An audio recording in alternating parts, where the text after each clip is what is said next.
මේ උතුම් වූ ධර්මදේශනය ප්‍රඥා නාලිකාව තුළින් විකාශය කිරීමට ප්‍රචාරය කිරීමට ධර්ම දානය සිදු කිරීම සඳහා වේයන්ගොඩ කුඹල්ඔළුව අංක 544 4 නිවසෙහි පදිංචි දීප්තිකා ධර්මහේවා මහත්මිය ඇතුළු පවුලේ සියලු දෙනා විසින් මෙම උතුම් වූ ධර්මදේශනාව සඳහා සැදැහැති දායකත්වය ලබා දී තිබෙනවා. උතුම් වූ ධර්ම දානයන්ගෙන් ජනිත වන්නා වූ මහා පුණ්‍ය ශක්තියෙන් මීට වසරකට පෙර අදවන් දිනක පරලෝ සපත් වන්නට යෙදුණු විශ්‍රාමලත් පාඨශාලාචාරිණී ජේ.එච්. සුමනාවති මෑණියන්ට අනුමෝදන් වේවා. භව ගමන සැපවත් වී වහවහා නිර්වාණ අවබෝධය ලැබීම පිණිස මෙම කුසලය හේතු වාසනා වේවා. තවද දායකත්වයේ දරූ අය නමින් පරලෝ සපත් වූ සියලු ඥාති මිත්‍රාදීන්ටද මේ උතුම් පුණ්‍ය කුසලය අනුමෝදන් වී ඉක්මන් භවයකදී උතුම් නිවනින් සැනසෙත්වා. පරලොව සපත් සුමනාවති මහත්මියගේ දයාබර ස්වාමි පුරුෂයා වන තිලක් ධර්මහේවා, දියණිවරුන් වන දීප්තිකා ධර්මහේවා, මනෝජා ධර්මහේවා, බෑනා වන ජනක රන්දෙනි, මුණුබුරා වන හේසර ජනුත් රන්දෙනි සහ සෝමරත්න රන්දෙනි ඇතුළු පවුලේ සැම සහ සියලු ඥාතීන්ට නිදුක් නිරෝගී සුවපත් භාවය චිරජීවනය පිණිසත් උතුම් වූ නිර්වාණ අවබෝධය පිණිසත් මේ කුසලානිශංසය හේතු වාසනා වේවා. ගෞරවනීය දේශකයාණන් වහන්සේටත් ධර්ම ශ්‍රවණය කළ සෑම සියලු දෙනාටමත් මේ කුසල් අනුමෝදන්ව නිදුක් නිරෝගී සුවපත් භාවය චිරජීවනය සැලසේවා. සෑම සියලු දෙනාටම මේ ගෞතම බුදු සසුනේදීම උතුම් නිර්වාණ අවබෝධය පිණිස මේ උතුම් ධර්ම දානමය පුණ්‍ය කුසලය මහෝපකාරී වේවා කියා බලාපොරොත්තු වෙනවා. එසේම වේවා කියා ආශිර්වාද කරනවා. නමෝ තස්සේ භගවතෝ අරහතෝ සම්මා සම්බුද්දස්සේ නමෝ තස්සේ භගවතෝ අරහතෝ සම්මා සම්බුද්දස්සේ නමෝ තස්සේ භගවතෝ අරහතෝ සම්මා සම්බුද්දස්සේ තංච කම්මං කතං සාදු යං කତ୍වා නානුතප්පති යස්ස පතීතෝ සුමනෝ විපාකං පටිසේවති තී. ධර්මානුශාසනාවෙහි සදහැවර අනුග්‍රහක දායකත්වය දරන්නා වූ පවුලේ අය, මූලික කොට සිටින්නා වූ මෙම ධර්මානුශාසනාව කෙරෙහි අවධානය යොමු කළා වූ සදහැවර පින්වත්නි, අනුග්‍රහක බවතුන් මාතෘකාවක් සපයමින් කර්මය හා කර්ම ඵලයත් මරණය සහ මතුභාවයේ සකස් වන ආකාරයත් පැහැදිලි කරන්න කියලා තියෙනවා.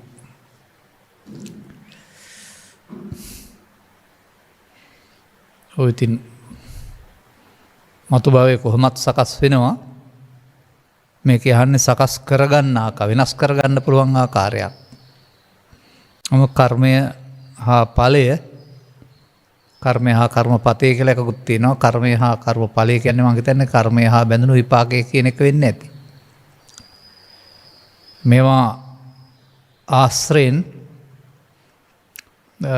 ධර්ම කරුණු ටිකක් විග්‍රහ කරන්න කල්පනා කරන්නේ. ඒක નિયમિત සූත්‍රයක් ගත්තොත් ඒ සීමාව තුළ යනවා. නමුත් ඊට වඩා මේ මරණය සහ මතුභාවය සකස් වෙන ආකාරය පිළිබඳව දන්න දේවල් සහ අත්දැකීම් තුළින් පැහැදිලි කරන්න පුළුවන්කමක් තිබෙනවා. මිනිසා මව්පියන්ගේ උදව්වෙන් මෙලොවට එන කෙනෙක්. ඊට එහා දෙයක් නොපෙනෙන අය මව්පියන් විසින් දරුවෝ හදනවා කියලාම තමයි කියන්නේ. නමුත් ඒ දරුවන්ගේ මවට පියාට අයිති නැති රූප ලක්ෂණ, ඔහුට අනන්‍ය හැකියාවල් කොහෙන්ද ආවේ කියලා හෙව්වොත් එහෙම රූප ලක්ෂණ මව්පියන්ගෙන් එන්න පුළුවනි, පාරම්පරික ලක්ෂණ එන්න පුළුවනි, තවත් නැති ලක්ෂණත් තිබෙනවා. මෑතදී අපට හමු වී තිබෙනවා පූර්වළමාවිය සංවර්ධනයේදී චතුර ලෙස ඉංග්‍රීසි භාෂාව කතා කරන දරුවෙක්. උගන්නලා නැහැ ගෙදරවත්. ගෙදර එහෙම පසුබිමකුත් නැහැ. ඇමරිකාවේ හටගන්න ටෝනේඩෝ ගැන කියන්නත් දන්නවා. ටෝනේඩෝ කියන වචනේ අපිවත් දැනගත්තේ අවුරුදු 30 40ක් 50ක් ගියාට පස්සේ. ඒ කොහෙන්ද එතකොට? දෙන පොත් තේරම ටික කියවනවා. චතුරු ලෙස ගුරුතුමිය සමග ඉංග්‍රීසියෙන් කතා කරන්න දන්නවා දැනටම. අම්මා ගාවත් නැත්නම් තාත්තා ගාවත් නැත්නම් ඒවා මොනවද පෙන්වන්නේ? එනිසා මව් කුසක අම්මයි තාත්තයි නිසා තනියෙන් හැදෙන්නේ නැහැ. එතෙන්නට සම්බන්ධ වෙනවා. තුන්වැන්නාගේ පැමිණීම කියන වචනේ පාවිච්චි කරනවා. ආත්මයක් කෙනෙක් එනවා නෙවෙයි කිසියම් කර්ම ශක්තියක් සහිත අතීත සිත්විලි පරම්පරාවක් නැත්නම් සිහින ලෝකයක්. ඒ ලෝකේ තිබෙන්නා වූ අපට පේන හීන ලෝකයේ වගේ ලෝකයක් ඒකමයි යත්තත් ඒකේ යන ගමන් බිමන් කරන කියන කාරණාවලට අනුව තමයි කයක් නිර්මාණය වෙන්නේ. උපන් ලබ කැලල් හෝ තවත් යම් යම් දේවල් තියෙනවා නම් ඒවත් අතීත ජීවිතයේ හේතු වල ඵලය. කෙනෙකුට එහෙම තියෙන්නත් කෙනෙකුට නොතියෙන්නත් කාරණා නැහැනේ. මිනිසා තථාගතයන් වහන්සේ ගැන්වීම තුළ ජීවිතයේ මරණයෙන් උපතින් ආරම්භ වී මරණයෙන් නිමා වෙන එක ජීවිතයක් වශයෙන් උගන්වන්නේ නැහැ. අති දීර්ඝ සංසාර ගමනක පව්පින් කර්ම විපාක අනුව විවිධ ජාතිවල ආගම්වල කුලවල ස්ත්‍රී පුරුෂ භාවවල සත්වනිකායවල ඕපපාතිකව ඉවදෙමින්නා ගමනක් වශයෙන් තමයි අපට පෙනුන් නැති වුණාට තථාගතවරු සර්වඥාණයෙන් දැකලා දේශනා කරලා තිබෙන්නේ. ඒ අනුව මේ ජීවිතය කියලා කියන්නෙත් ඔබට ඔබේ පෙර ජීවිතයක කළා වූ අකුසල කර්මයක හෝ කුසල කර්මයක විපාක. අංග විකල වෙලා මන්ද බුද්ධ වෙලා දුප්පත් වෙලා විරූප වෙලා ඉන්නවා නම් ඒ අකුසල කර්මයක විපාක. මව්පියන්ගේ අඩුපාඩු හැරුණ විට එහෙම නැත්නම් මව්පියන්ට වඩා රූමත් වෙලා බුද්ධිමත් වෙලා නැත්නම් තවත් සම්පත් හිමි වෙලා තිබෙනවා නම් ඒ කර්මයක විපාක. කර්මය හා කර්මඵලය කියන වචනයට යන්නයි මම යන්නේ. කර්මය ඉස්කෝලේ ගිහින් ඉගෙන ගත්ත ආකාරයට ඉගෙන ගන්න නම් එපා. කර්මය කියන එකට කර්මය කියලා පාවිච්චි කරන්නත් එපා. මොකද මේ අපේ කලක් තිස්සේ භාවිතා වුණා වූ මානසිකත්වය තුළ දුක් විපාක දෙන ක්‍රියාකාරකමට කර්මය කියන්න පුරුදු වෙලා ඉන්නවා. මොකක් හරි ලෙඩක් අසනීපයක් බාධාවක් සිදු වුණාම పూర్වේ කර්මයක විපාක කියන්න කල්පනා කරනවා. නමුත් මම අහලා තියෙනවා ප්‍රශ්නයක්. ලෝසක හිමියන් රහත් බව ලැබුවා. ඒ ප්‍රඥාවේ විපාකය. ලෝසක හිමියන් රහතන් වහන්සේ වෙලා දානෙ ගිහින් බඩගින්නේ ඉන්නවා කියන හැවිදි. ඒ අනුන්ගේ අනුන්ට දීපු දාන පාත්‍රයක් ගින්නට දාලා පුච්චප් එකේ විපාකය. සීල හිමියන් රහත් බව ලැබුවා. සීල හිමියන් ප්‍රඥාවෙන් ඒක ලබා ගත්තේ. සීල හිමියන් යන තැන තමන් වහන්සේට සහ අනිත් අයටත් එක්කලා සිව්පස්සේ ගොඩ වෙන්න හම්බ වෙනවා. අතීත කතා දෙකක් තියෙනවා. කෝක හරි එකක් අවශ්‍ය තැනට අවශ්‍ය දෙයක් අංග සම්පූර්ණ දානයක් බවට පත් වීමට අවශ්‍ය කිරිපැණි අඩුවක් විශාල මුදලක් දීලා ගන්න හදනකොට නොමිලේ පරිත්‍යාග කිරීම කියලා.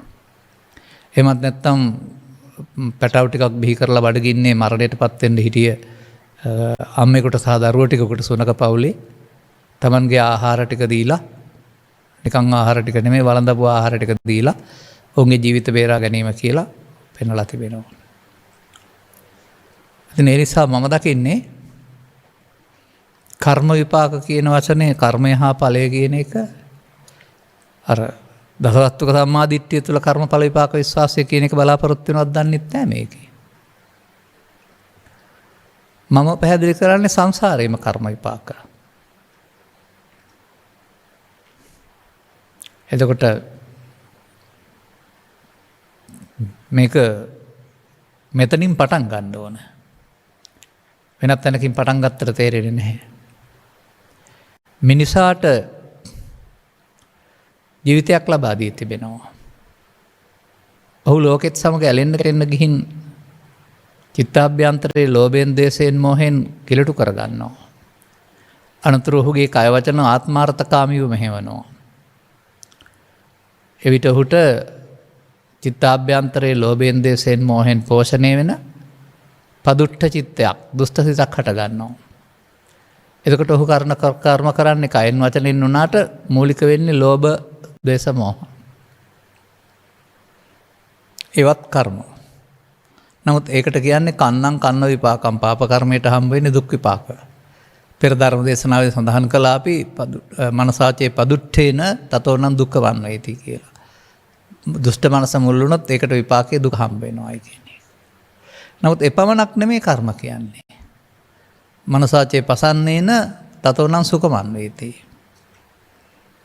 ඊට මෙහා පැත්තේ ලෝභ දේශ මොහ නොතී කටයුතු කරනකොටත් තවත් කර්ම වර්ගයක් තිබෙනවා සඳහන් කරනවා පුණ්‍ය කර්ම කියලා. ඒකටත් මිනිසුන් අතර ආයු වර්ණ සැබ්බල දෙවියන් අතර ආයු වර්ණ සැබ්බල පුණ්‍ය කර්ම විපාක. ඒත් කර්මය ඵලය. මේ අර්ථයේ තව එහාට කර්මයක් හදා ගන්නවා ධාන කර්ම කියලා. රූපාවචර අරූපාවචර කියලා. ඒත් මිනිසා. එතකොට ඒකේ විපාකය රූපාවචර අරූපාවචර බඹතලවල. මෙසේ මිනිසා විසින් කරන කර්ම වර්ග තුනකට මෙලොව වශයෙන් ලැබෙන විපාකය ප්‍රවෘත්ති විපාකය පරලොව වශයෙන් ලැබෙන එක ප්‍රතිසන්දි විපාකය. එතකොට කර්මය මිනිසා රැස් කරයි ඵලය පරලෝදී අදාළ පදුට්ඨ චිත්තෙන් ප්‍රසන්න චිත්තෙන් විපාකයේ විඳී. බැලුවම කර්ම කරන්නෙකුත් නැහැ විපාක විඳින්නෙකුත් නැහැ. නමුත් කර්මයකුයි විපාකයකුයි තියෙනවා. කිරීමේදී චේතනාව අනුව ඒ කර්ම රැස්වීම සිදු වෙනවා. විඳීමේදී ඔහුට ඒක මමත්වෙන් ගන්න නිසා දුක් විපාකේ මටම එනවායි කියලා විඳින්න වෙනවා.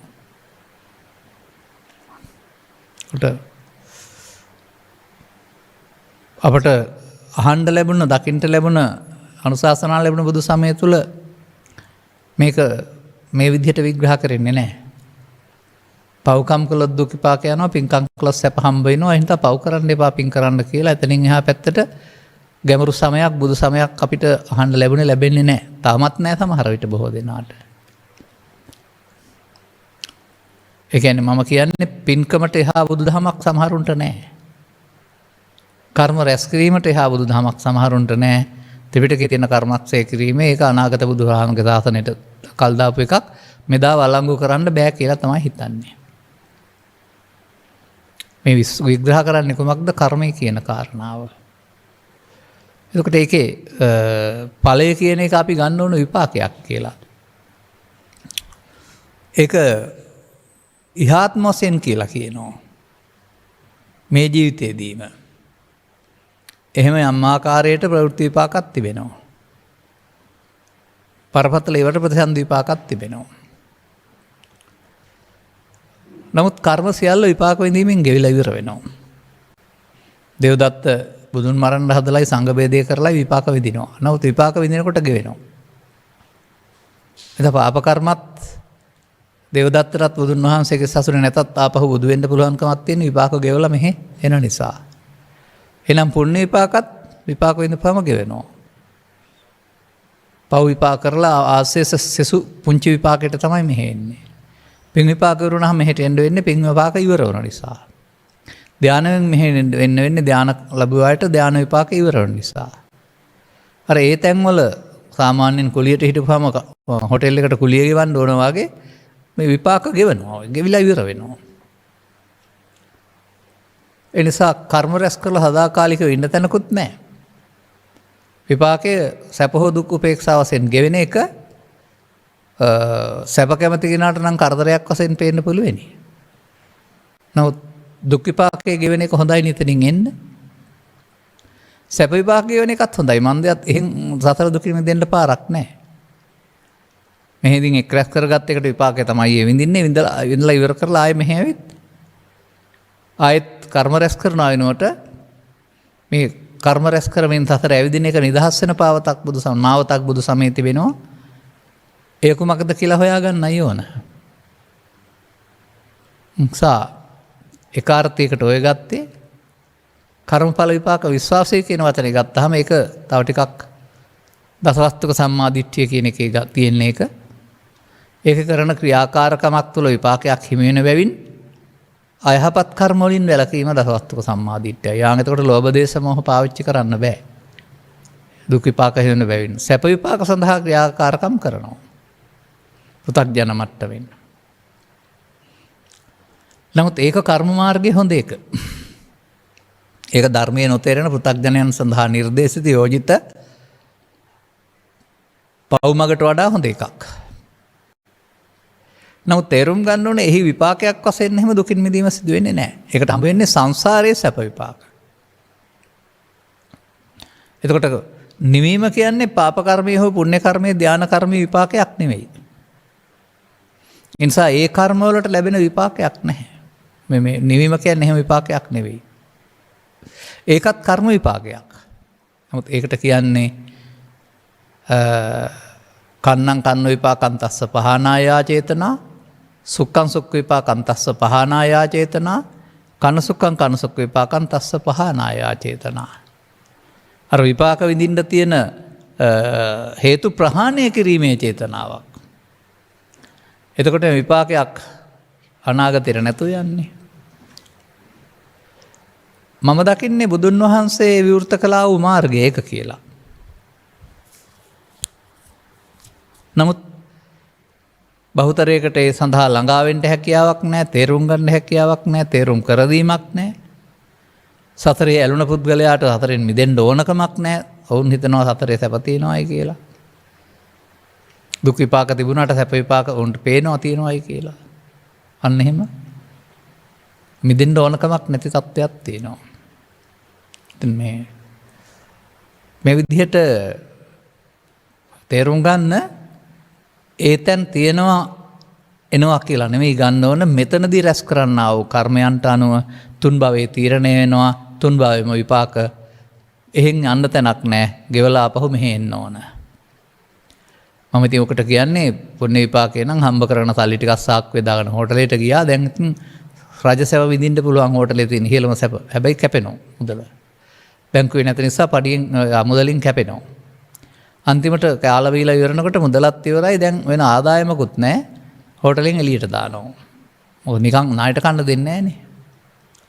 අර ගරු සැලකිලි මොකක්වත් නැහැ එළියට දානවා. අන්න ඒ වගේ කර්ම ඉවර වෙනකොට චුත වෙන්න වෙනවා. අපායනොත් චුත වෙනවා, දිව්‍ය ලෝකෙනොත් චුත වෙනවා, බ්‍රහ්ම ලෝකෙනොත් චුත වෙනවා. නිස්කාරණේ උද්දෝත්පාදයක සදහම් හමුවේ මේ දුකෙන් මිදෙන්න තියෙන මඟ සසර දික් කරගන්න මගක් විතරක් බවට පත් කරගන්නවා. මොකද එහෙන් කෙලවර වෙනවද නැහනේ. ගමන කෙලවර වෙන දිහක් නැහැ. විපාක විඳලා මෙහෙන්න වෙනවා. එහෙමයි අපට ඔබ බලාපොරොත්තු වුණ ආකාරයට කර්මය කියන පදයට පුණ්‍ය කර්මය, අපුණ්‍ය කර්මය, ධාන කර්මය කියලා තුනම කියලා දෙන්න පුළුවන්කමක් තිබෙන්නේ. නමුත් එතන මං ගත්ත ගාථාවේ දෙකක් තියෙනවා. ඒක සාමාන්‍ය සමාජයට හරි. පළවෙනි එක අර මනෝහුබ්බංගමා ගාථාපද දෙකේ වගේම නතං කම්මං කතං සාදු. යංකත්ත අනුතප්පති. යමක් කරලා පස්සේ දුක් වෙන්න වෙනවා නම් අන්න කර්මයයි දුක් වෙන්න වෙන එක විපාකේ ඵලයයි. ඒකට දුක් ඵලයක් ලබන්නා වූ ඒවා නොකර යුතුයි. නතං කම්මං. පස්සේ කාලෙක මතක් වුණාම අස්සුමුකෝ රෝදං. මඳුළු පිරි දෙන තුනතු අඬන්න වැළපෙන්න සිද්ධ වෙනවා. ඒවා නොකල යුතුයි කියලා මේකේ පෙන්ලා තිබෙනවා. එදා ඒ දේශනා කරපු අයට අපටත් වර්තමානයටත් අදාළයි. නමුත් ඒකේ පෙන්වන තංච කම්මං කතං සාදු. කළාට කමක් නැහැ මෙන්න මේවා. මොනවද? යමක් කොට නානුතප්පති. පස්සේ දුක් වෙන්න සිදු වෙන්නේ නැත්නම්. මතක් කරනකොට සතුට වෙන්න පුළුවන්. යත්ත පතීතෝ සුමනෝ විපාකේ විපාකයක් නම් ඒක කළාට කමක් නැහැ. මේත් පෙන්වන්නේ කර්ම විපාක සීමාව තුළ. මෙසේ ඕනෑම රටක ඕනෑම ජාතියක ඕනෑම ආගමක ඉපදිලා අඩු වැඩි වශයෙන් මේ පාප සහ පුණ්‍ය කර්ම වෙනත් නම් වලින් පාවිච්චි කරાવી සමාජය කරලා සසරට ඇලිලා ඒවා විපාකාරයක් වශයෙන් රටින් රටට ආගමෙන් ආගමට ජාතියෙන් ජාතියට එහෙම මාරු වෙවි අදාළ විපාකය වඩා සුදුසු තැනක විඳින්නට ස්වයංක්‍රීයවම ගොඩ ගැහෙනවා. එසේ පසු කරා ගමන් මඟ කොතරම්ද කියන්න බැහැ. පෙර ජීවිතවල ඔබට සම්බන්ධ ලින්ගතු හිටියා වූ මව්පිය සහෝදර සහෝදරියන් ලින්ගතුකමින් මිය ගියා නම් අද සියලු දෙනා හමු වෙන්නේ නැහැ. නමුත් යම් යම් ලින්ගතුකම් යම් යම් විරුද්ධවාදිකම් අහේතුකව හට ගන්නවා නම් ඒකට අතීතයකුත් තියෙනවා කියලා තේරුම් ගන්න. මේ මෙදා ජීවිතේ හේතුවක් නැතුව. ඔය විදිහට සාමාන්‍ය සමාජයේ නම් අපින් ඉල්ලන්නේ කර්ම විපාක ඵලය පිළිබඳව නම් ඔබ යහපත් ඵලයක් බලාපොරොත්තු වෙනවා නම් දසකුසලයෙන් වෙන් වෙලා නැත්නම් ප්‍රාණඝාත ආදී වලින් වෙන් වෙලා කරන ක්‍රියාකාරකමක් Tamanගේ අනුන්ගේ රටේ ජාතිය සමාජයේ යහපත පිණිස යොදන්න කියලා තියෙනවා. මේක දින් තවත් විස්තර තිබෙනවා මේ මොහොතේ ගන්න නැතුව තවත් තැනකදී පැහැදිලි කරමු. තමන් රුචි පරිදි කියලාත් ඕකට තිබෙනවා. අහිංසක මිනිස්සුගේ රුචිකත්වය එකක්, උගතේ රුචිකත්වය එකක්, මගේ රුචිකත්වය තව එකක්. මාගේ පැත්තෙන් බලලා අනිත් විවේචන කළා හරියන්නේ නැහැ. ඔවුන්ගේ පැත්තෙන් බලලා අපි වැරදි කියලා හරියන්නේත් නැහැ. තමන්ට තෘප්තිමත් වෙන්න පුළුවන් කාරණා වෙනස් වෙනවා.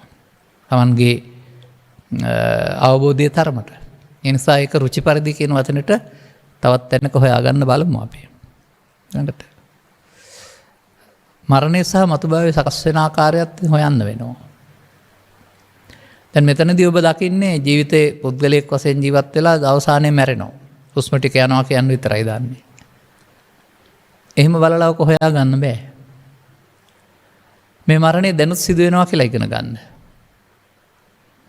එතකොට තථාගතයන් වහන්සේ වදාරන්නේ සිතට හටගන්න සිතුවිල්ලක් පාසා සිතක් පාසා සිතුවිල්ලක් නෙවෙයි සිතක් පාසා හට ගැනීම සහ මරණය සිදු වෙනවා. අතර පෙනෙන්නේ නැත්තේ විදුලිය දැල්වෙනකොට විදුලිය ඇවිදින් දැවෙනවා අලුතෙන් ආයෙනවා වෙන්නේ. නමුත් අතර පෙනෙන්නේ නැත්තේ එක දිගටම සැපේන සහ දැවෙන නිසා. තියනවා වගේ පේන්නේ. ඒ වගේ ජීවිතයක් තියනවා වගේ පෙනෙන්නේ සිතුවිලි වල ඉපදීම නැසීමේ වේගය අල්ලන්න බැරි නිසා. නමුත් ඔබ තුලින් දකින්න කලක සතුට කලක දුක කනගාටුව වෙන වෙලාවක තරහව මේවා එනවා. කොයිවද රැඳුනේ? ආපු සැනින් යන්න ඕන. අල්ලන් හිටියත් පස්සේ යන්න ඕන. ඒ විදිහට කයෙන් එක පුද්ගලෙක් හිටියාට සිතින් සියලු උපදින සිතුවිලි පද්දරෙන් උපදින සියලු සිතුවිලි වලටම අහිමීමක් තියෙනවා. නමුත් මතුබය සකස් වෙන ආකාරය හොයාගන්න වෙනවා. අපි පෙර භවය ගත්තට මේ භවයෙන් එක හොයාගනිමු අපි.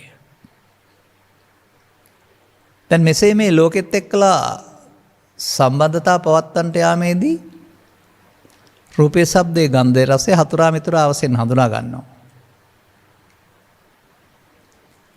ආපහු ඔබට හැකියාවක් ලැබෙනවා මේවා පස්දුරට නොගැටි මතක් කරගන්න පුළුවන් තවත් ద్వාරයක් ඔබේ සකස් වෙනවා. මනෝද්වාරය. මනස.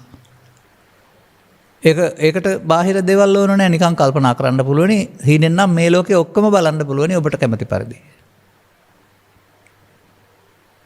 දැන් ඔබ මව සහ දුව වශයෙන් එක ඇඳක නිදාගෙන ඉන්නවා කියන්නේ ඔබ බාහිර ලෝකේ ජීවත් වුණේ එකම ගෙදරක වටපිටාවක. දැන් දෙදෙනාට පේනකොට හීන සමානද එකම හීනයක් පේනවද? නැහැ. ඒ තමන්ගේ ලෝකයයි. ඒක සිහිනයක් වශයෙන් දකින්න බෑ. ඒකේ මේ තියෙන සැප දුක් සියල්ල එහෙමම තියෙනවා. ඒකේ ඔබත් ඉන්නවා. ඔබට කයක් නෑ ඒකේ හැබැයි. ඔබට දැනෙනවා විතරයි. නමුත් ගමන් බිමන් යෑම දුක් වීම සතුටු වීම ආදී ඔබ කරන කාරණා සියල්ල ඒකෙත් කෙරෙනවා. මෙහෙට වඩා කිසි වෙනසක් නැහැ. මෙහි තව රට ජාති ආගම සහ මාතෘත්වයේ පීතෘත්වය නිසා ඔබ පාලනය වෙනවා. අහවල්ලු ඉන්නවා මම මේ වගේ කෙනෙක් කියලා කරන්න හොඳ නැහැ කියලා. ඔබේ ආසාවන් එළියට දාන්න නැතුව යටපත් කරගන්නවා. නමුත් මම දකින්නේ සිහින ලෝකයේ අර හතරමං හන්දි සහිත දිගු පාරක් වගේ සීමාවක් නැති. එක පාරකින් එනවා ඊළඟ පාරට හැරිලා යනවා. තව පාරයක තව පැත්තට හැරෙනවා. හමු වෙන පාරක් ඔස්සේ හැරි යනවා වගේ ඒකට පාලනයක් නැහැ. එන පැත්තට ඊළඟ සිතුවිලි ඔස්සේ යනවා. බලන්න හීන එහෙම නෙවෙයිද වෙන්නේ කියලා. දැන් ඒ ලෝකේ ඇත්තටම තියෙන දෙයක්ද? නැත්නම් ඔබට අනුරූපව හදාගත් එකක්ද? දැන් මෙහෙම තමයි බාහිර ලෝකේ ජීවත් වෙලා ඇස් පියාගෙන නින්දට යන්නේ. නින්දට ගියාපම මේ ඉර මේ හඳ මොකක්වත් මේ ආහාර මොකුත් ඕන නැහැ. සියල්ල ඒකේ තියෙනවා. ආහාරත් ගන්නවා, සතුටුත් වෙනවා, දුකුත් වෙනවා. ඔය සියල්ල බාහිර නැතුව සිතුවිලි වලින් කරන්න පුළුවන්. දැන් නින්දට යනවා කියන්නේ මේ හදාගත්ත ලෝකෙට වැටෙනවා. ඒකේ දුක සැප විඳින්න බාහිරින් කිසිම බලපෑමක් ඕන නැහැ. ඒ සිතුවිල්ල පහළ වෙන්න අවශ්‍ය ශක්තියක් ඔබේ සිරුරේ පහළ වෙන නිසා ඒ ශක්තිය අල්ලාගෙන පහළ වෙනවා. ඒ නිසා ඒ සිතුවිලි මගින් ඔබේ කය නඩත්තු වෙනවා. නමුත් ශරීරයේ ශක්තිය අහිමි වුණ දවසට අර සිතුවිලි ලෝකේ අතහැරෙන්නේ නැහැ. ඒකට ශරීරයක්ම ඕනෙත් නැහැ. ශරීරයක් තිබුණොත් මව කුසක ප්‍රතිසන්දි ගන්නවා කියනවා. ශරීරයක් නැත්නම් ඕපවාතික වෙනවයි කියලා කියනවා. අධ්‍යාත්මික ආයතන හයක් සහිත ලෝකයක් තිබෙන නිසා නේද ඔබට පරලෝ ගමනක් තිබෙන්නේ. මෙලෝ වශයෙන් වැරදි දේවල් කරලා ඔබට දුක් සහිත ලෝකයක් හදාගත්තොත් ඒක ඒ ලෝකේ දුක් තියෙනවා නේද නින්දෙදි.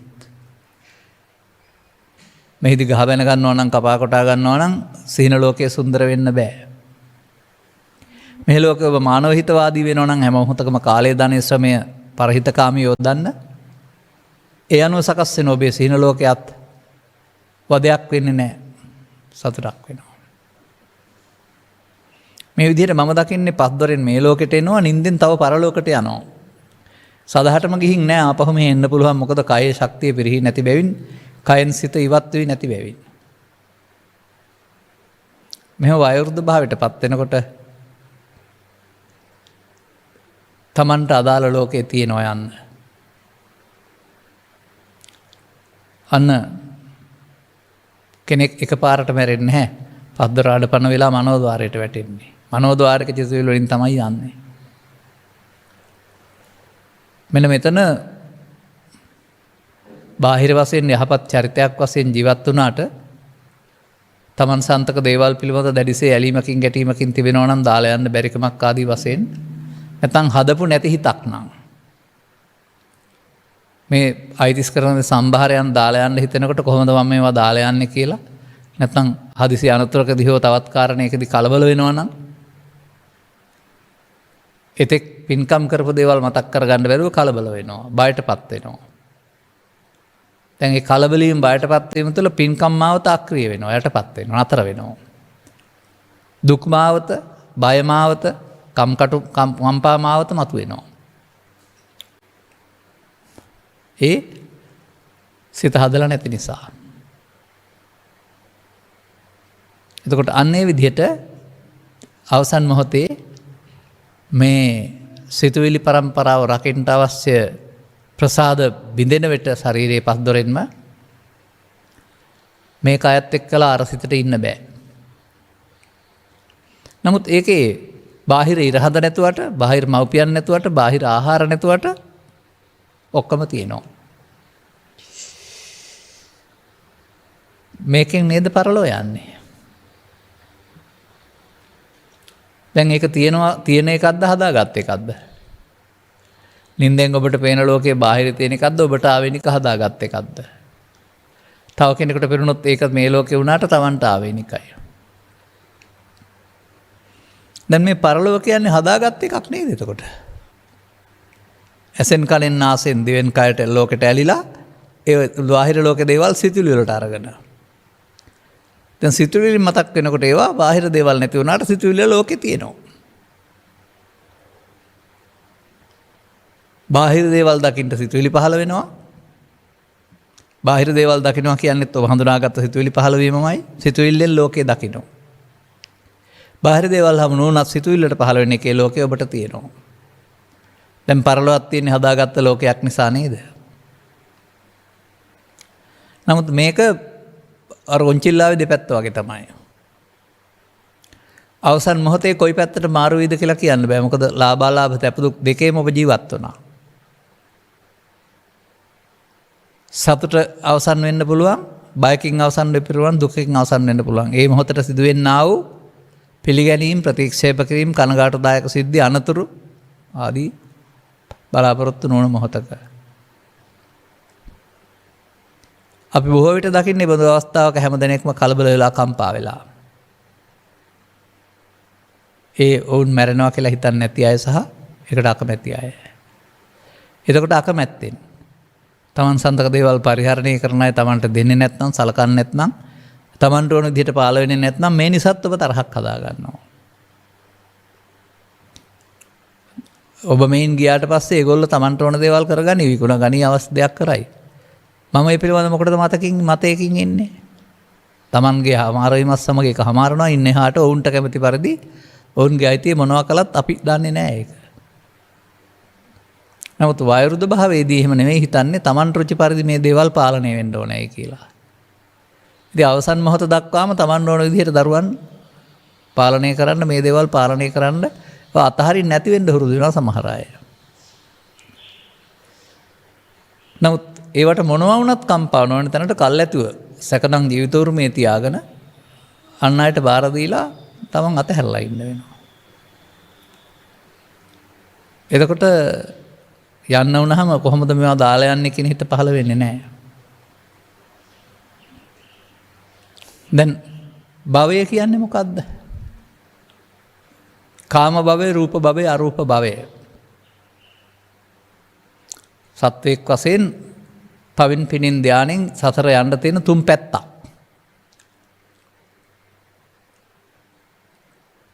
එතකොට කාම භවය සකස් වෙන්නේ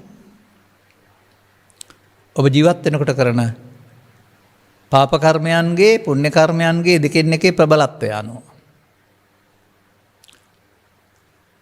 දෙකම මිනිස්සු කරනවා සාමාන්‍ය සමාජයේ. නමුත් මරණාසන්න මොහොතේ පවතින තත්ත්වයන්ට අනුව පුණ්‍ය කර්ම බලවත් වුණොත් කාම සුගතිය පැත්තට, බයසෝක වේදනා කනගාටුවටපත් වෙලා තරහෙන් ජීවත් වුණොත් පාප කර්ම ඉස්සර වෙනවා. එතකොට දුගතිය පැත්තට. ඒක මේ රැස් කරන කර්ම අනුව නෙමෙයි ක්‍රියාත්මක වෙන්නේ, අන්තිම මොහොතේ එන චේතනාව අනුව. ඉතින් මේ චේතනාව අනුව පරලෝ සකස් වීමේ ක්‍රියාවලිය කෘත්‍රිම ලෙස යොදන එකක් තියෙනවා වර්තමානයේ. කොතරම් දුරට සාර්ථකද කියන්න බෑ. ඒ බඳු සිහි කල්පනාවෙන් අවසන් ගමන් යන කෙනෙකුට ස්වාමීන් වහන්සේ නමක් වැඩම කරලා පිරිත් ටිකක් කියවලා පිරිකරක් පූජා කරලා කරපු පින් මතු කරලා දෙන එක. උන්වහන්සේලා කරේ පැහැදීමකින් පරලොව ගියොත් ඒක සුගතිගාමීත්වයට. පන්සල පැත්තට යන්නේ නැතුව හාමුදුරුවෝ විවේචනය කර කර ඉඳලා පිරිත් ටිකක් කියවගත්තොත් එහෙම දකින්නකොට ආයෙත් තරහ ඉපදිලා හාමුදුරුවෝ වැරදිකාරයා වුණේ නැහැ. හාමුදුරුවෝ හේතු වුණා අර මනුස්සයාට තරහෙත් දුගතිගාමී වෙන්න. එනිසා පිරිත් හරි දානේ හරි පිරිකර හරි වටින්නේ පින් කැමැත්තන්ට. තරහ වෙලා ඉන්න කෙනෙකුට නෙමෙයි. මේ කතා මල්ලිකා දේවියගේ කතාව එක විදිහක් තියෙනවා. ධර්මාශෝක රජතුමාගේ කතාවේ තව විදිහක් තියෙනවා. අපි කියෝනේ යම් කතාවල තවත් විදි තියෙනවා. එතකොට ඒ මොහොතේ මතුවෙන සාධක මත ඒ මොහොතේ හිතට එන කාරණේ අනාගතය තමයි නතු භවයේ සකස් වෙන්නේ. පවෙන් આવොත් පවෙන් පරලෝ යාම, පිනෙන් આવොත් පිනෙන් පරලෝ යාම, ධානයෙන් આવොත් ධානයෙන් පරලෝ යාම. ඔබට ධානයෙන් පරලෝ යාමක් හිමි නෑ. ඔබ ගමේ නම් ඉන්නේ. ඔබ පස්දොර නම් පිනවන්නේ. පස්දොර පිනවීමේ සැප අතහැරලා සංසුන් සුවයකටපත් වෙලා ඉන්න කෙනෙක් ඉන්නවා නම් අනන්තර්ගත වෙලා ඔහුට අර ලෝකේ අතහැරලා හිටියා කිය අර ධානයට වෙලා. නමුත් ඔහු ඒක හදාගත්ත දෙයක්. ඒකට ආයතනය කියලා කියනවා. ඔහුට සිදු වෙනවා එකෙන් පරලෝ යන්න. මෙසේ ඔබේ ජීවිතයේ අතීතය හොයලා බලන්න පුළුවනි නම් නොවිඳපු දඬුවමක්, නොවිඳපු සැපක්, නූපන් රටක්, රජකම් නොකළ කෙනෙක්, යාචකයෙක් වශයෙන් කටයුතු නොකළ කෙනෙක්, මවක් පියෙක් නොවන කෙනෙක් නැහැ කියනවා අතීත සංසාරයේ. තාමත් ඇති නෑ, තාමත් ඉවර නෑ. මන්දයත් ඔබට ලැබෙන සැප සම්පත්වල තිබෙන්නා වූ ආස්වාදයන් ස්වභාවය එවන් නැති අය කෙරෙහි පීඩනයක් වශයෙන් එන්න කරලා ඔබ අහන් උඩඟු වෙන්න, අන්නට ලොකු වෙන්න, ඒකෙන් ආස්වාදය හුරු වෙනවා. එතකොට ඔහුට ඒ සැප ඒවා නිසා තිබෙනවානේ. අන්න ඒ විදිහට තමන් ගත කරන ජීවිතේ ප්‍රක්ෂේපණයක් තමයි සිහින ලෝකය කියන්නේ. දැන් පස්දොර අඩපණ වෙනවා, නින්දට වැටෙනවා. මේ ආකාරයෙන්ම පස්දොර රුධිර ධාවනයේ අඩපණ වීමෙන් ප්‍රසාද පිහිටන්නේ නැතුව අක්‍රිය වෙනවා. නමුත් මනෝද්වාරය කියන එක හදවතේම තියෙනවා කියලා කියන්නේ, නමුත් සිතේ පහළ වෙනවා කොතන හරි මේ ශක්තිය ඇතුව. ඒ ඔස්සේ මේක යනවා එකින් එකට. අවසන් මොහොතේදී ආව චේතනාව මල් කඩන්නද? එහෙනම් මල් පූජා කරන්න මල් කඩයි. මාළුවෙක් අල්ලන්නද? එහෙනම් මිලි කොක්කක් හදයි. දඩයමක් කරන්න දඩයම් කරන්න යයි. අන්න එහෙම ඊට අනුරූප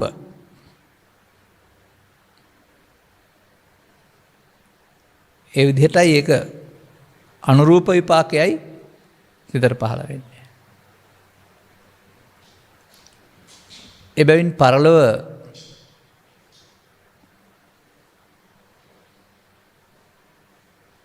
නොයා ඉන්න පෙර සුගතිගාමී කරගන්න කැමති නම් මෙලොව සුගතිගාමී වෙලා ඉන්න වෙනවා. මෙලොව තමන්ගේ කාලය, ධනය, ශ්‍රමය ලෝභ දේශ මොහ පොහොසත් කිරීම සඳහා, පස්වල් අකුසල් දක්ෂ පොහොසත් කිරීම සඳහා නොයදා මවට පියාට, දූ දරුවන්ට, සමාජයට, ආගමට, අංග විකල මන්දබුද්ධිකාට, ඥාතිහිත මිත්‍රාදීන්ට ආදී කොට ඇති මේ සමාජයේ දුකට පත්වන අය හමු වෙනවා. ඔබේ හැකියාවට පරිදි ඔවුන්ට පිහිට වෙන්න පුළුවන් නම් ඔබ ළඟ තියෙනවා එතකොට මිනිස්සුන්ගේ ජීවත් වීමේ අයිතිය පිළිගැනීම සහ මිනිස්සුන්ගේ දුකට පිහිට වෙන්න තියෙන කැමැත්ත. ඒවා කරන්න එපයි කියලා හෝ ඒවා වැරදි කියලා දේශනා කර බුදු සමයකුත් නැහැ. ඒවා බුදුන් රහතුන් වැනි අය කරනකොට ඒවා ක්‍රියාසිත පමණක් වෙනවා, අනාගත විපාකයක් නැති බැවින්. ඔබ කරනකොට මේවට කුසල විපාක කියලා විපාක සිතකුත් තියෙනවා ඉස්සරහට.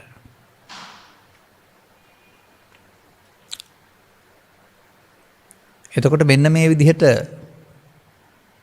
පරලොව යනවා කියලා කියන්නේ තමන්ගේ හදාගත්ත මනෝලෝකෙට වැටෙනවට. මේ කය නැති වුණාට ඔබට හීන ලෝකේ ඔබ ඉන්නවා වගේ ඒ ලෝකේ ඉන්නවා ඔබ. මෙන්න මේ මනෝලෝකෙට වැටෙන ස්වභාවය මව් කුසක ඉපදුනොත් කලලයක් හදන්න පුළුවෙනි. පාපේ නිසා සුනක ගවතනෝ ඒත් කලලයක් හදන්න පුළුවෙනි. අර සිහින ලෝකයට අනුව අදාළ ආසාවන් ඉටු කරගන්ට ගැලපෙන කයක්. එහෙම හමු නොවුනොත් ඒත් මේ මනෝලෝකෙට වැටෙනවා. ඒ විපාකයේ ගෙවෙනතුරු එතන ඉන්න සිද්ධ වෙනවා. අපට නොපෙනෙන කයක් ඔවුන්ට තිබෙනවා. නමුත් ඔවුන්ට අපව පෙනෙන ඇහැකුත් තියෙනවායි කියලා තමයි පෙන්වන්නේ. එතකොට ඒක අර තමන් හදාගත්ත ලෝකය. මේ නිසා තමයි ඒකෙදී අර අලුත් ලෝකයක් හදාන නෑ තාම. මෙන් හදාගත්ත ලෝකෙන් පරලෝකී ඒකේ තවත් බිරිඳ තාත්තා මිය ගියා නම් තවත් බිරිඳ දරුවන් අසල්වාසීන් තමන්ගේ ලෝකයයි. අම්මා මිය ගියා නම් සැමියා සහ දරුවන් තමන්ගේ ලෝකයයි. අලුත් ලෝකයක් නෑ උන්ට, පරණ ලෝකෙමයි තියෙන්නේ. පරණ ලෝකයේ කට්ටිය කරන අය පේනවා සහ ගෙදර ඇවිදින් බලන් ඉන්න පුළුවන්කමකුත් තියෙනවා. ආවේ ඝනකයකින් නෙමෙයි. ආවේ මනෝ කයකි.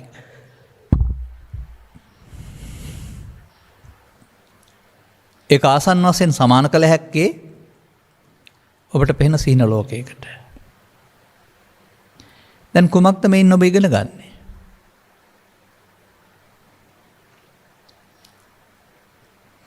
මව්කුස තුළ මනෝමය පස්දොරක් මුල් කොටගෙන පස්දොරක් හදාන මෙහාට එනවා. පස්දොරින් බාහිර ලෝකෙ හඳුනාගෙන මනෝමය දොරවත් සමග ඇතුලේ පස්දොරක් හදාගන්නවා. මේ ලෝකේ අතාරගත්තට හදාගත්ත ලෝකයක් තිබෙන බැවින් ඒ ලෝකෙට වැටෙනවා.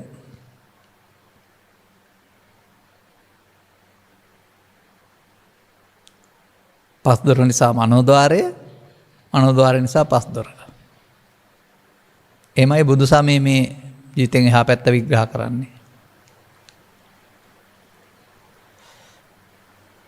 අන්න ඒ නිසා තමයි වයෝවෘද්ධ භාවයෙන් පරලෝකියායට මේ මතකය කියන්න බැරි වුණත් තරුණයේ දිවිනසා ගැනීම වැනි අවස්ථාවල නැත්නම් හදිසි අනතුරකින් මේ අවස්ථාවද මතකයේ පැහැදිලිව තියෙනවා. මවකුසකින් බිහි වුණාන් පස්සේ තවත් ලෝකේ හඳුනා ගන්න කාරණා අඩු වෙනකොට තව මදි ලෝකේ හඳුනන නැහැ. ස්වභාවයෙන් අරක මතකෙට එනවා. ඒ නිසා මතකයේ මොළයේ සෛල වල තියෙනවා නම් මතක් වෙන්න බෑ. මොළයේ සෛල හිදාලානේ ආවේ. සෛල උදව් කරගෙන ඊට වඩා එහා ගිය දෙයක් තමයි මතකය කියන්නේ කියලා අපි දකින්නේ. මෙන්න මේ විදිහට ඔබ අසන මේ ප්‍රශ්නේ පැවැත්නේ පැත්ත නිරූපණය වෙනවා. කර්ම විපාක වශයෙන් මතුභාවය සකස් වෙන ආකාරයෙන්. දැන් ඔබට ඕන මතුභාවය සකස් කරගන්න නම් එනම් ඉතින් තවත් ටිකක් හුරු කරගන්න හදිසි මොහොතකදී පිනෙන් වෙනුවට කලබලයටපත් වෙලා අසනීප වෙලා මරලෝ යන්නත් පුළුවෙනි. ඒකටපත් වෙන අවස්ථාවේදී දාලා යන්නේ කොහොමද හෝ තවත් කෙනෙක් එහි දොස් පවරන්නේ නැතුව Tamanට සැලකුවේ නැහැ කියලා හිතක් ඇති කරගන්න නැතුව සහැල්ලු සිතින් යන්න හිත හදා ගන්න පුළුවන් වෙන්න. මොනවා ලෝකේ ඔබේ සම්පත් වලට උනත් ඒ නිසා ඔබ කේන්ති ගන්නවා නම් කලබල වෙනවා නම් ඔබ තාමත් ඒවා තැරලා නැහැ. ඒ නිසා ඒක ටිකක් ධර්මයේ තේරෙන අයට මේ අවස්ථාවේදී පහළ වෙන සිතුවිලි කලබල නොවෙන්න හුරු වීමෙන් කරගන්න පුළුවන් දෙයක්. නමුත් තථාගතයන් වහන්සේ වදාහරනවා තථාගතයන් වහන්සේ වදාළ බව නිරෝධගාමීත්වය තේරුම් ගන්නා පිළිගන්නා අය අඩුයි. අනිත් අය සසරටම වැටෙනවායි කියලා. ඒත් වැටුනහම ඊට අදාළ ප්‍රතිසන්දිය හමු වෙලා එතන කාලයක් ගත කරන්න වෙයි. එතනින් තව කොතෙන්ද යනවද කියන තීරණය කරන්න මේ මොහොතේ චේතනාව. නමුත් මේ පස්දර උදව් කරන හදාගත්තා වූ මනෝලෝකයක් නිසා අනාගතේ නිර්මාණය වෙන බවත් මේ මනෝලෝකයේ හිස් කරගන්න පුළුවන් නම් එතකොට මව කුසක් තුළ කලලයක් හැදෙන්නේ නැහැ ආධ්‍යාත්මික ආයතන හය නැතුව.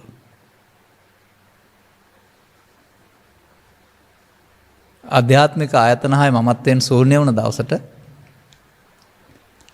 නයියාතු ගබ්බසෙය්‍යම් පුනරේති අර පෙන්නන්නේ.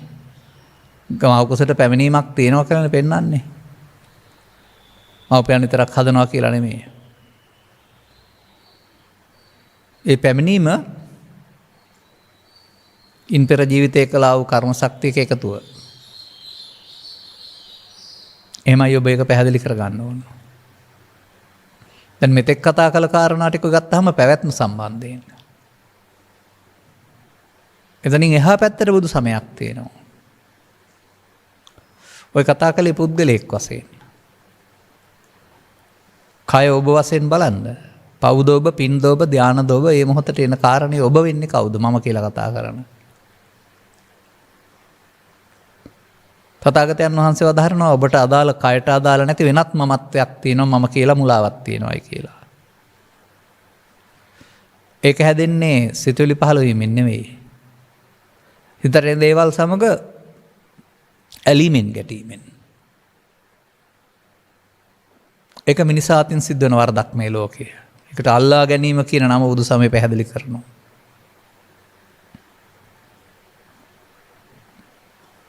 අන්න ඒ විදිහට සරලව ඉන්න පුළුවන් හැකියාව මමත්වයෙන් ගැනීම තුළ අධ්‍යාත්මික ආයතනයක් හදාගන්න තැනට ඔබ සසරක් හදාගන්න තැනට පත් වෙනවා. මේ ලෝකේ අතහැරනට නින්ද ගියාමට ලෝකයක් තිබෙනවා වගේ ජීවිතය අතහැරනකොටත් ඔබට ලෝකයක් තිබෙනවා. ඒකට යනවට තමයි පරලොව යනවා කියන්නේ. ඒක සැමෝටම බෙහෙත් ගන්න රෝහලට යනවන්න තියෙනවා වගේ තියෙන තැනක් වශයෙන් හිතන්න එපා. ඒ කර්මයන්ට හමු වෙන විපාකය. මෙබැවින් මිනිසත් බව ලැබූ අවස්ථාවක මේ අධ්‍යාත්මික ආයතන හයෙන් බාහිර ආයතන බාහිර කයින් අධ්‍යාත්මික ආයතන හොම හදාගෙන යන මේ ගමන කොතරම් කල් ආවද කියලා කියන්න බැරි අති දීර්ඝ ගමනක් වශයෙන් තථාගතයන් වහන්සේ විවරණ කරනු ලබනවා. අන්න එතකොට එහෙමනම් බුදුවරයෙක් පහළ වන සමාජයේ සද්ධර්මයේ තේරුම් ගත්ත අයට සතර ගමන හදනවා වෙනුවට සතර ගමන නිවා කරන පාරක් බුදු සමය තුළ පවතිනවා. පසුගිය කාලවකවාන් වල ඒක ප්‍රාර්ථනීය වචනයක් විතරයි. නිවන් සැප ලැබේවා කියනකොට සාදු කියන්න දැනගත්ත ඇරුණාම ඒක කොහෙ තියෙන එකක්ද දන්නෙත් නැහැ. එහෙම නැත්නම් පරලෝක තියෙන දෙයක් වශයෙන් මරණින් එහා පැත්තේ තියෙන දෙයක් වශයෙන් බොහෝ දෙනාට පරිකල්පිතයි. හිතා ගන්න බෑ. නමුත් ඔය සමහර සූත්‍රවල ඒ පදයෙන් කියන දේ තියෙන දෙයක් වශයෙන් පෙන්නනවා. ඔබේ ඇසෙන් ඔබට අම්මා තාත්තා තියෙනවා. බෝගස් තියෙනවා. නමුත් නිවන කියලා එකක් පේන්නේ නැහැ. ඒක නැහැ. ඒක නැහැ මේවා තියෙනවා. එහෙමයි ඔබේ ඇසට පේන්නේ. නමුත් තථාගතවරු පැහැදිලි කරලා දාරනවා ලෝභ දේශ මොහ අයින් කරනකොට මේක නෑ ඒක තියෙනවා. එනිසා ලබාගත් ජීවිතේ කවුරු හරි කිව්ව පමණින් පිනෙන් හෝ පවෙන් හෝ ධානයෙන් පරලෝ ගමන හදා ගන්න කියන තැන හිටින්න එපා. ඒක පෘථග්ජනයින් සඳහා වළංගුයි. ත්‍රිපිටකයේ තුල තියෙනවා පරලෝ නොවන කර්මයක්. එය ධර්ම ශ්‍රවණය මගින් තේරුම් අරගෙන වර්තමානයේ ඔබ වෙනුවෙන් සක්‍රිය කරගන්නේ කොහොමද? කර්ම රැස් කිරීමට ලැබෙන විපාක ලෞකිකයි. පාප පුණ්‍ය ධාන ලෝකයට අනුව ලෞකිකයි කොහෙ ගත්තත්. කර්ම ශේ කිරීමේදී ලැබෙන අපතපත ලෞකිකයි නෙමෙයි ලෝකෝත්තරයි.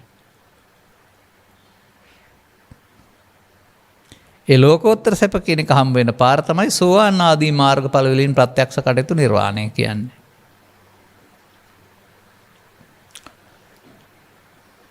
ඒකත් එක්තරා අනුගමනීය ප්‍රතිපදාවක්. ඒක ආර්ය පුද්ගලයන් සඳහා විශේෂයෙන් නිර්දේශිත තම තමන් විසින් කරන්න ඕන දෙයක්. දැන් එතකොට ඔබ අවබෝධයකට එන්න ඕන කර්ම රැස් කළොත් නම් විපාක තමයි හම්බ වෙන්නේ සංසාරේ. කර්ම ක්ෂය කළොත් හම්බ වෙන විපාකයක් ඒකට ලෝකෝත්තර කියලා කියනවා. ඒක බුදු සමයේ විශේෂිත නිර්දේශිත මාර්ගය. ඔය සිහියෙන් කටයුතු කිරීමේ කියන අප්‍රමාදයේ වැදගත් වෙන්නේ ඔය කර්ම රැස් කරන්න නෙමෙයි කර්ම ක්ෂය කරන්න. ඒකට 아무තෙන් ශක්තියක් යොදන්න වෙලා තිබෙන්නේ බොහෝ කල් කර්ම රැස් කරන ජීවිතයක ඔබ ගත කළේ.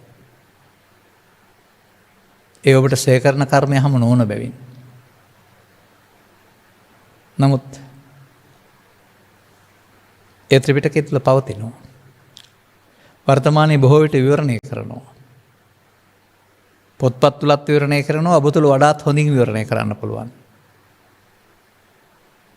ඒ විවරණයේදී ඔබට ඔබ තේරෙනවා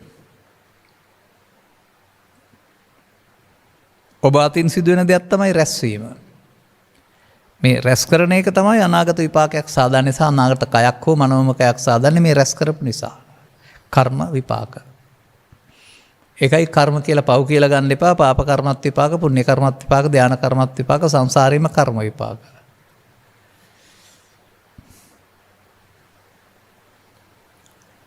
එබැවින් සමහර ලෝකයේ අය පෙන්වන පරිදි දෙවියන් අතරට ගිහින් හෝ බ්‍රහ්මීන් අතරට ගිහින් හෝ මේ විපාක ඉවර කරන්න බෑ. මොකද මේකට විශේෂ වචනයක් තථාගතයන් වහන්සේ පෙන්වලා තිබෙනවා.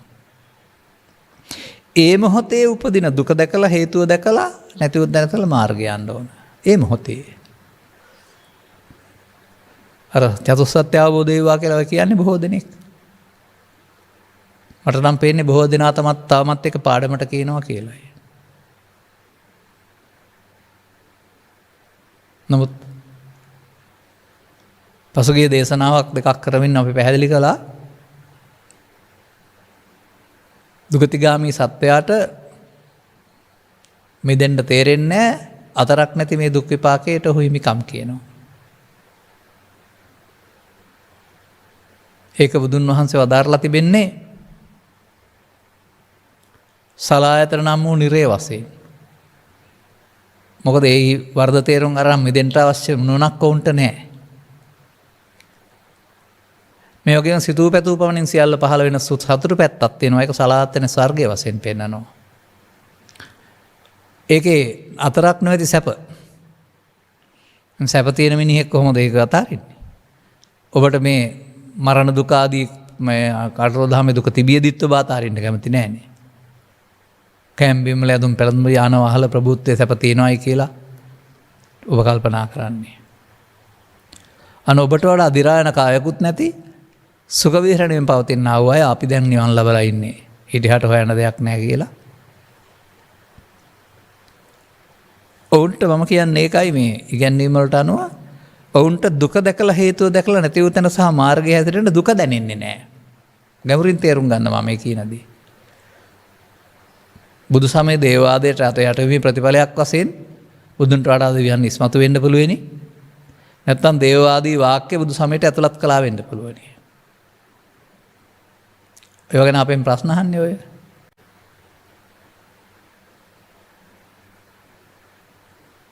නමුත් ඒවා ඇත්තද නැත්තද කියලා දැනගත්තා කියලත් දැනුමට එකතු වෙන ඇරුණාම ඉතිහාදයක් වෙන්නේ නැහැ. ලෝකයේ ඔය දෘෂ්ටිවාදී මත ඔක්කොම පාඩම් කරලා තේරුම් අරගෙන ඉවර කරන්නත් බෑ. නමුත් තමා තේරුම් ගන්නේ නම් තමා පිළිබඳ මුලාවෙන් තමන්ට නිදහස් වෙන්න පාර පාදා ගන්න පුළුවනි.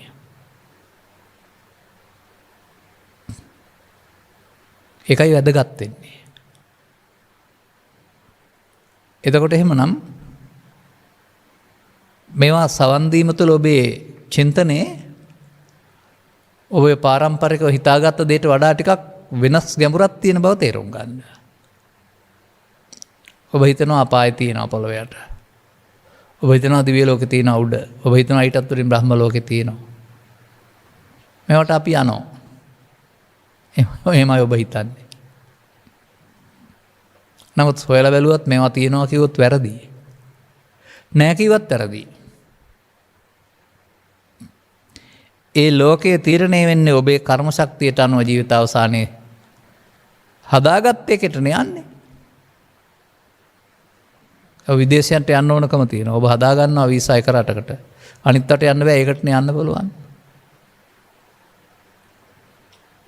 අන්න ඒ වගේ අවසන් චේතනාව පවෙන් පරලෝ යාම, අවසන් චේතනාව පිනෙන් පරලෝ යාම, අවසන් චේතනාව ධානයෙන් පරලෝ යාම නම් වූ තුන් පැත්තකට හදාන යනවා. මම කිව්වේ මොකද්ද? තියනවා නෙවෙයි. ඒකයි කර්ම විපාක කියලා කියන්නේ. ඒක පිළිබඳව තමන් යම් පැත්තකට රුචි කරනවද, ඇලෙනවද? ඒ පැත්තටයි ඒක සකස් වෙන්නේ. ඒ නිසා මිනිස්කමට උරුම නැති විකෘති දේවල්ට රුචි කළොත් එහෙම ඒ රුචිකත්වයට ගැළපෙන පරිදි ශරීරය අතහැරනකොට ඊළඟ කාය සකස් වෙනවා. ගවයෙක් තුළ, සුනකයෙක් තුළ, ඇතෙක් තුළ, මව කුසක් තුළ අදාළ ආසාවල් ඉටු කරගන්න. එතකොට මෙහෙන් කවුරුත් ගියේ නැහැ. ශරීරය මෙහෙ බොමදානය කළා, දාහනය කළා. අර රුචිකත්වය ආසා කර විදිහට තණ්හාව නැති වඩුවා විසිගේ හදනවා කියලානේ පෙන්නන්නේ. මේ සමාජයේ හුඟක් තේරුම් ගන්න ඕන දෙයක්. මිනිස්කත්කමට අදාළ ගති ලක්ෂණ ඔබට තිබුණොත් මිනිසත්කම ලැබෙයි. ඔබට දීලා තිබෙනා වූ වරප්‍රසාදව භුක්ති විඳින්න වෙනවා. ඔබට ඒවා එපයි කිව්වොත් එහෙම ඒවා භුක්ති විඳින්න වෙන්නේ නැති ලෝකයක් ඔබට මොන ගහනවා. එමයි ඒක. සන්නාට සම්බවේනික කතාව බලාපොරොත්තු වෙන්න ඕන.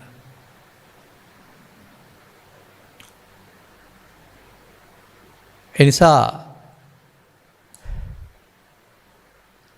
පාප කර්මයේ විපාකයේ දුක් විපාකයේ පුණ්‍ය කර්ම විපාක සැප විපාක ධාන කර්ම විපාක ධාන විපාකයේ සංසාරේම කර්ම විපාක. ඒ කර්ම රැස් කරලා මිසක් කර්මක්ෂය කරලා නෙවෙයි.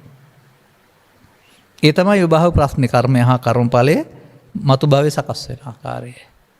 මතු භවයේ සකස් නොවෙන්න නම් ඒ තමයි බුදුසාමේ ධර්ම මාර්ගය. භවයේ සකස් කරන්න හේතු තියන්නේ නැතුව ඉවර කරන්න මේ ජීවිතේම මේ මොහොතම වෙනත් දැක්මක් යොදා ගන්න වෙනවා. ඒ සඳහා බුදුන් වහන්සේ නම් තියලා තියෙනවා. ඒ නම් වලට අදාළ කරුණු වලින් එකක් ඔබ තේරුම් ගන්න වෙනවා. මම මෙතන මතක් කරන්නේ අවසන් මිනිත්තු කිහිපය නිසා ඒවා වචන වලින් විතරයි. ඒ පෙන්වන දහම් පෙළේ ක්‍රියාකාරීත්වය පෙළේ තිබෙන්නේ පොතේ නෙමෙයි ඔබ ළඟ කියලා තේරෙනවා නම් ඔබට ඒක බලන හැටි තේරෙනවා. ඒක ත්‍රිලක්ෂණයෙන් බැලුවත් චතුස්සත්යෙන් බැලුවත් පංච උපාදානස්කන්ධයෙන් බැලුවත් මරණ සතියෙන් බැලුවත් සතර සතිපට්ඨානෙන් බැලුවත් ඒක අදාළ වෙන්නේ කර්මක්ෂය කිරීමේ කර්මයට.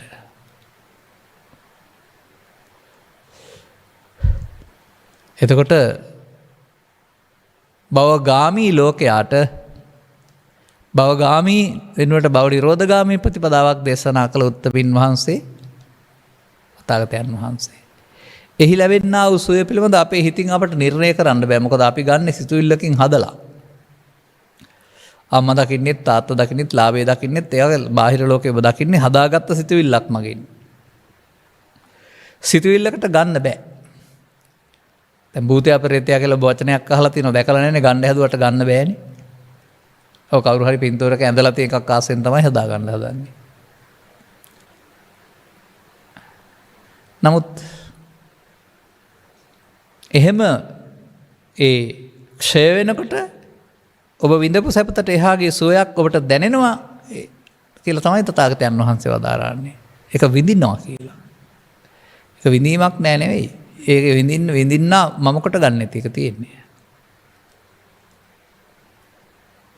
ඒක සම්බන්ධයෙන් අපි ඉදිරිපත් කරන්නේ ඔබට මේ පවතින බයසෝක වේදනා කරදර අහිමි වෙන මේවා නැත්නම් ඒක සුවයක්ද නැද්ද කියලා බලන්න. ඒවා මෙහි තිබියදීම ලෝකයේ මේ අටලොව දහමට අදාළ කාරණා තිබියදීම ඔබට හින් දුකක් එන්නේ නැද්ද? එතකොට මේ ලෝකෙත් එක්කලා ඇලිලා ලෝකයක් හදාන අනේක වෙනකොට ලෝකෙන් ගැලවෙනවා අපි. ඒ මිනිසාට යා හැකි උපරිම දුරයි. ඒ පිළිබඳ ඊට එහා පැත්තට මේ ලෝකේ වචන වලින් කතා කරන්න බෑ. නිසා තථාගතයන් වහන්සේ ප්‍රශ්නේ ඉක්මවා ගියා කෙලවර ගන්න බැරි වුණායි කියලා ඊට එහා ප්‍රශ්න අහපුවාට උත්තර දෙනවා. තවයට උත්තර දෙනවා සංකාරංච නිරෝධේන නැති දුක්ඛස සම්භවෝ කියලා. සංඛාර නිරෝධ කරොත් දුක් හටගන්නේ.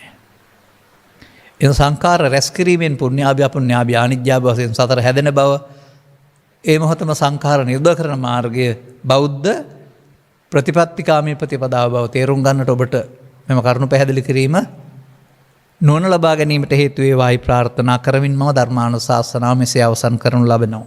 මෙම උතුම් ධර්ම දේශනාව ප්‍රඥානාලිකාව තුළින් විකාශනය කිරීම සඳහා වේයන්ගොඩ කුඹල් ඔළුව අංක 544න් 4 නිවසේ පදිංචි දීප්තිකා ධර්මහේවා මහත්මිය ඇතුළු පවුලේ සියලු දෙනා විසින් සදහයි දායකත්වය ලබා දී තිබෙනවා. අරමුණු අතර මෙම උතුම් ධර්ම දාණයෙන් ජනිත වන්නා වූ මහා කුසලයේ මීට වසරකට පෙර අදවන් දිනක පරලෝ සැපත් වන්නට යෙදුනා වූ විශ්‍රාමලත් පාඨශාලාචාර්යනී ජේ.එච්. සුමනාවතී මෑණියන්ට අනුමෝදන් වේවා. අවශ්‍ය නම් උපහාරයක් වේවා අවශ්‍ය නම් අනුමෝදන් වේවා. භවගමන සැපවත් වී වහවහ නිර්වාණ අවබෝධය ලැබීම පිණිස මෙම කුසලයේ හේතු වාසනා වේවා. භවගමන සැපවත් වී මතු භවයකදී පංචස්කන්ධයේ අනාත්මය තේරුම් කරගෙන වහවහ නිර්වාණ අවබෝධය වේවා. තවත් තැනක් එහෙ තියෙනවා කියලා හිතන්න එහෙම එපා. තවද දායකත්වයේ දරූ අය නමින් පරලොවසපත් වූ සියලු ඥාතිත මිත්‍රාදීන්ට අවශ්‍ය නම් පින් කුසලයේ අනුමෝදන් වී ජීවිත සුවපත් වේවා. ඉක්මන් භවයකදී මිනිසත් බව ලබා නිවන් මඟ හෙළි කර ගනිත්වා. පරලොවසපත් සුමනාවතී මහත්මියගේ දායබර ස්වයංපරසයාවර තිලක් ධර්ම හේවා, දියනුවරණ වන දීප්තිකා ධර්ම හේවා, මනෝජා ධර්ම හේවා, බෑනාවන ජනක රන්දෙනි, මුණුබුරාවන හේසර ජනුත් රන්දෙනි සහ සෝමරත්න රන්දෙනි ඇතුළු පවුලේ සැම සහ සියලු ඥාතීන්ට නිදුක් නිරෝගී සුවපත් භාවයේ චිරජීවනයේ පිණිසත් උතුම් වූ නිර්වාණ අවබෝධය පිණිසත් මේ කුසලානිසංස හේතු වේවායි පතනු ලබනවා. ගෞරවනීය දේශකයන් වහන්සේටත් ධර්ම ශ්‍රවණය කළ සෑම සියලු දෙනාටත් මේ කුසලයේ අනුමෝදන් වන නිදුක් නිරෝගී සුවපත් භාවය ලැබේවායි ප්‍රාර්ථනා කරනවා. සෑම සියලු දෙනාටම මේ ගෞතම බුදු සසුනතදී උතුම් නිර්වාණ අවබෝධය පිණිස මේ උතුම් ධර්ම දානමය පුණ්‍ය කුසලයේ හේතු වේවායි කියලාත් ප්‍රාර්ථනා කරනවා. නිර්වාණ අවබෝධය කියනවටත් වඩා හොඳයි සකල දුක්ඛයන්ගේ නිමාව පිණිස, දුක් ගෙවීම පිණිස, දුක් අවසන් කිරීම පිණිස වඹතර හැදෙරෙන කියලා තියෙන්නේ. හොඳයි, ඔබගේ යහපත් පැතුම් සඵල වේවා කියන සුභාශිංසනයේ ප්‍රාර්ථනා කරන අතර ඔබටත් මේ මරණය හැටි, මරණය පරාජය කරන හැටි තේරුම්ගෙන ලබාගත් ජීවිතයේ පවෙන් හෝ පිනෙන් හෝ ධානයෙන් පරලෝ යන්නට වඩා පරලෝ නොයාමේ වැදගත්කම තේරුම් ගන්නට ලැබේවායි ප්‍රාර්ථනා කරගන්න.